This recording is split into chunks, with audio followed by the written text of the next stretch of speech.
Ma'am Angie, unsa ning hitabuan gid mo Angie? Ikaw may unang man pagkabalon mo, ikaw may unang niadto sa area ning hitabuan ba? Actually, dili man ako'y unang niadto sa area. Ang ako mamanghod. So, while gakaon ko, niari akong manghod ko yung kaduwa, ga-report nga, si nanay namatay na, naay samad sa Baties. So, ang ako nahuna ato nga time, nganong namatay, gusay ko niya, naay samad sa Baties. So, ang ako po huna, basin matabang pa. Maong gadagan ko paingon mayo dito, o pag abot na ko, wadyog ko katuo sa kong nakita nga, mo na sitwasyon nga. Kuan, pag abot gin ako dito kay, kanang wa pa ko ka kuan din sa iyang lawas ba kay abi na kog kilid ra, wa pa ko kita sa ulo. So mao to nga kuan, pag sige na ko balik sulod kung sa maning naa diri sa hagdan nga naay buhok. So dito na ko naka realize nga mao to yang ulo. Nabulag ang buhok niya ni sa Oo, nabulag. Iyang pormasyon ang naong in taon. Di na maklaro. Na. Di na jud may tsura. Nga pagka mana mo pila ka kadto atong siyang na matay kang taon. Feel ako week na, 1 week. Oo. Wala gid nakaduaw po niyo dito. Wala. Kasi may posibleng magduawan niya dito. Si mama kay mo may mga limpyo sa iyang balay. Unya, pila ka semana siyang wala nakaduaw yung mama dito. Kuan, iska si mana pa pod. Tagpila gid ta ka semana mo adto yung mama dito kaya sa week unta yang katong karon man ha. Dili man ko sir mapirmi kay maisra. Ah. So kuan katong isa pa ko na uli diri sila mama dito nagikan sa ilahan nang limpyo pa so abtik pa kuno. So mo to mga Huwebes nibalik si mama dito wala si nanay. So mo na toy last nga duaw ni mama dito.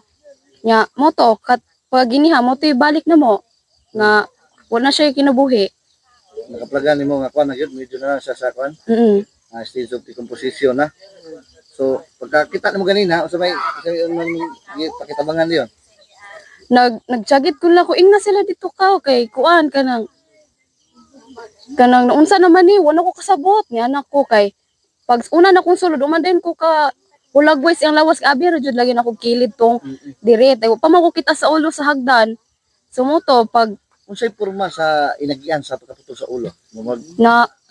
Na putol jud siya dari. Tas nalata o nabuwag na. Lata na kaayo. So unsa kay para ninyo lang ma'am. Sa mo kay nakamagituan nga posible nagbuhat nini o iharag kining kuan natural death ra kay kami. Na ambot lang kay kuan ug ako'y pakuanon kay imposible man pug kayo gud og iro ra. So mo maingon sa mga pulis nga negative daw so basin daw na kuyapan ra tas ang kosa yang kamatay kuyapan ana tas gikuan lang sa iro.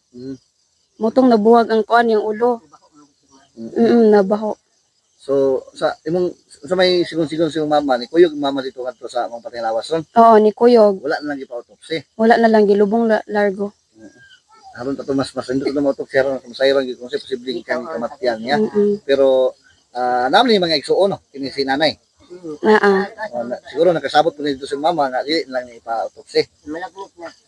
Basin. So sa gigibati mo pumino kita mo kaniya. Gahuot jud akong dughan kay first time jud ako tong kita nga ingon ato. Huot akong dughan nga murag ambot kay nagtagit lang jud ko sa kong kakuan sa kuan. Sa akong kuot sa kong dughan.